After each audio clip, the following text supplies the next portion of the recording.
From the resources sector focused on the earth below us, to the space industry looking to the sky above us, along with businesses in agriculture, education, technology, tourism, infrastructure or investment, it was a tour de force on deepening the economic ties between our nations.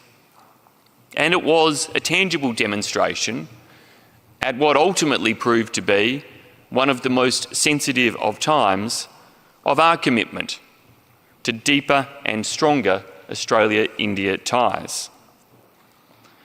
Friends, as many of you will have heard before, the incredible wordsmith Mark Twain described India as the cradle of the human race, the birthplace of human history, the grandmother of legend and the great-grandmother of tradition.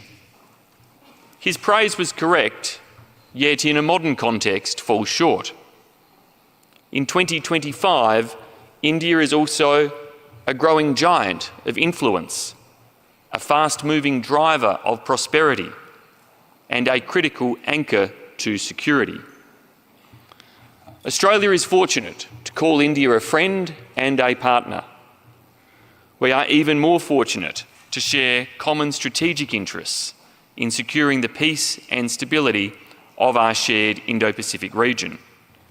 Together, we have each benefited enormously from being in the world's most dynamic region, home to more than half of the world's population and nearly 2/3 of the global economy. Our Indo-Pacific region has been the engine room of global growth. Growth matters because it delivers real outcomes. It lifts people out of poverty. It extends educational attainment. It improves living standards. These are the things that matter. And India's growth has not just improved prosperity for her own people, but across our region. Australia rightly looks to India as a driver of further growth, to our benefit as well as to India's. But alongside this growth and economic prosperity, so too have the threats to stability grown. Military spending in our region has surged, and with it, the proliferation of new capabilities. Most troubling, the use of aggressive and confrontational tactics by the Chinese military has increased the risk of miscalculation or escalation. Australia, like India, wishes to see stability and respect for maritime laws, whether in the Western Pacific or in Southeast Asian waters or across the Indian Ocean.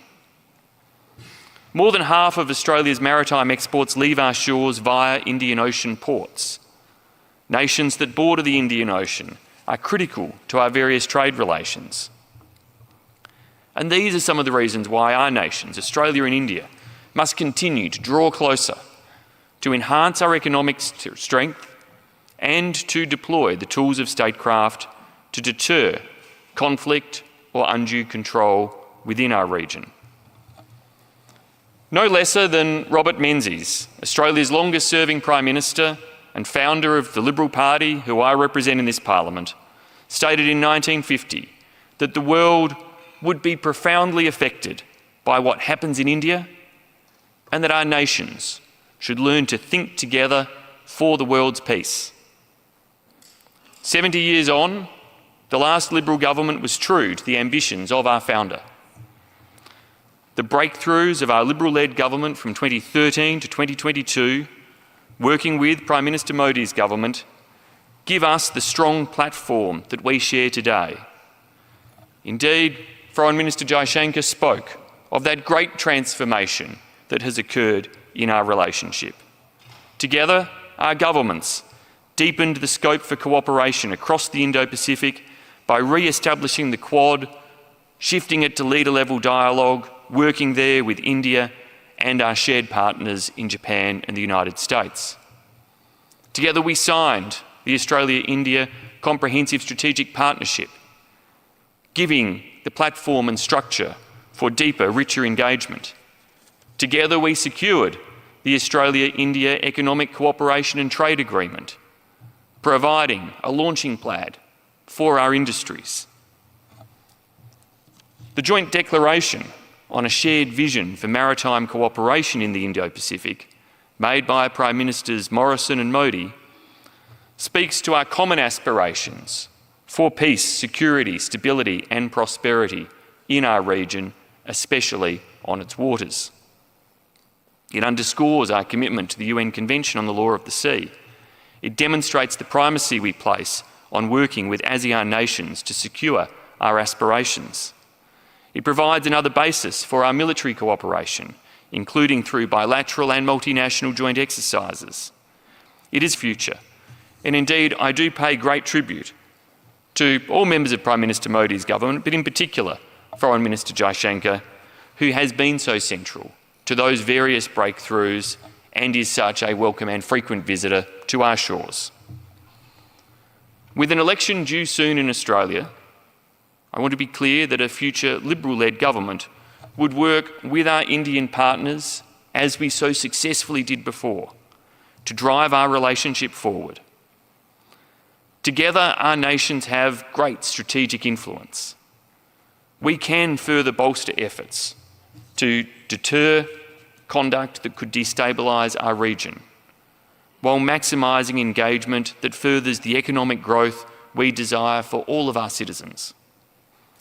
In trade, innovation, education, and the challenges of our time, such as climate change, we can and we must make further breakthroughs.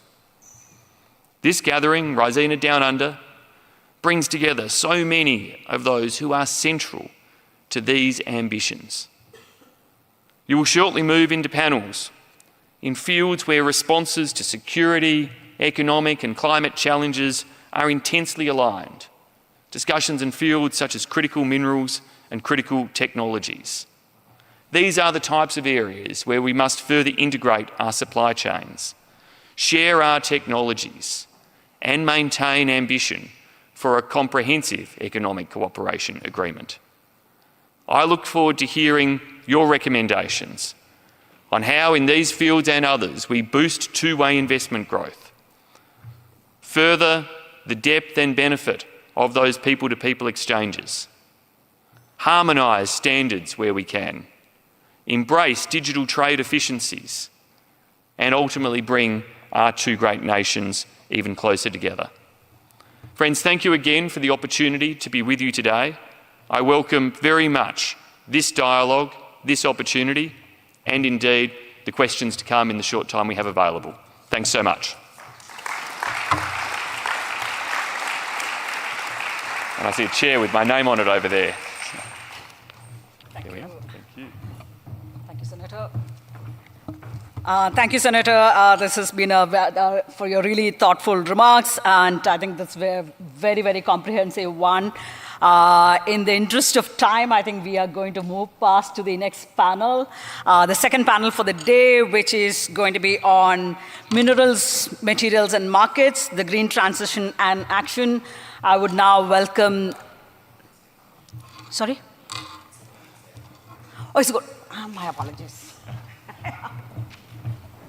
Any which way. Okay. I know we were running late to start with. Yeah, so absolutely. So let's go with that, absolutely. So let's take a couple of them very quickly to one round of questions, and then we move it. So can we get some hands up here from the audience? Okay, while the audience is warming up, I think I'll start with one very quick question. I think we did hear from the ministers just before on how India-Australia relations are shaping up, also the broader Indo-Pacific minilaterals that are shaping up. What in your view looks like the future? You did lay out, but if you could maybe somewhere talk about some of the minilaterals that we can see in the region. Quad is the most prominent one, but what else do you see in terms of some of the other trilaterals and other minilaterals that are going to be shaping up? Cool. And of course, if you want to touch upon the US elections, we are still far away from the election results, but yeah, if you do want to. Look, we all await those results, and ultimately, I will touch there quickly first. What I think we demonstrated under the first Trump administration, but also under the Biden administration, was how, by working carefully with targeted partners, we really could affect outcomes of bilateral benefit and of greater benefit in terms of US posture and policy. And continuing to do that, I look to how We, during the first Trump administration, worked so closely with Japan, and perhaps that was a forerunner to then bringing the Quad together as we did and being able to establish that. That's right. But obviously, in terms of those unilateral opportunities and the approach we take, coming right back into within our own Indo-Pacific region, Australia has the oldest long-standing relationship in terms of a partnership as a dialogue partner with ASEAN. And I think our work that we can do there, building, as Penny rightly acknowledged before, on our investment ambitions that can really leverage both our countries and both our desire to invest and to grow in that region. But equally beyond those ASEAN shores, Australia sees growing relations at present with economies and businesses in Nepal, in Bangladesh, in areas where we absolutely can learn and benefit greatly from working closely with India to ensure that, that those are relations that take the broader thrust of the Indo-Pacific and achieve those ambitions. Absolutely. And I think that like the previous panel said, okay, Samir does have a question, so let me just give it to him. Okay. Hi. I have a question. I couldn't ask the ministers that question, so I'm asking you. I didn't have enough time. No, I it think better be an easy one if you didn't ask the minister, but you're asking me. No. It's related to the conversation this morning, but and to just something that you mentioned in your speech. I want to focus on two countries and how India and Australia can partner with them. One is Indonesia, and we've seen again a breakout relationship between India and Indonesia in the last few years. The trade relationship is robust and it's booming, and you guys have a very old relationship with that country. Is there a trilateral, is there a deeper relationship that can emerge? And the second is what happened yesterday. I think you have signed an agreement with the UAE, and UAE and India are like, in some sense joined at the hips. Our growth is convergent. We are growing together as geographies. So is that another relationship where we should be thinking about perhaps joining up, teaming up, and trying to see what can be done together? So India, Australia, UAE, India, Australia, Indonesia. Two ideas for you to think about. Thank you. And I think they're two really important ideas. You're right, we do have a great, and I think now very mature relationship with Indonesia.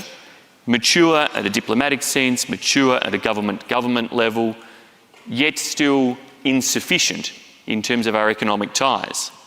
And it's actually very important to Australia that as we see the huge opportunity in the Australia-India relationship, we don't have Australian businesses see Indonesia as a flyover destination. We need to make sure that we are harnessing that opportunity of what is a nearer neighbour, a fast-growing young population that has enormous economic potential itself. And there is potentially enormous opportunity to change and fix perhaps some of the challenges we have had in getting economic lift-off between Australia and Indonesia, to look at more partnership opportunities and to do so in that economic space. But then also, when we contemplate how we ensure that stability in our region, there is so much that India, Indonesia and Australia have in common in wishing to preserve that maritime stability and security, and potentially exploring areas for joint cooperation to do so. So I think that is a very profound and very important opportunity for three G20 economies within this South Asia region to be able to do so. In terms, and having now gotten so carried away in talking about Indonesia, the other suggestion, it was the UAE. The UAE. And this is an area where economically, due to the investment surge happening across the Middle East, my sense is that unlike Indonesia, where my frustration is perhaps that we haven't got commerce to the level that government is, it's perhaps the reverse in relation to Middle East. And so the trade breakthrough with the UAE is an important one, because you are already seeing the business ties growing substantially. I've been struck during the course of the last year by just how many people also talk to me about their growing business and investment interests and pursuits in Saudi Arabia and the opportunities that exist there. But I'm very conscious from my travels through the Middle East of that Indian influence. And so, as I indicated before, in that regional context with places like Nepal, Bangladesh, I think in a very different way, but not but analogous. Absolutely. There are opportunities that we can benefit from with that type of partnering through those Middle East nations, including the UAE. Thank you. With that, let me thank the Senator for a really insightful remarks and for graciously accepting some questions from the floor. Thank you so much. Thank you very much.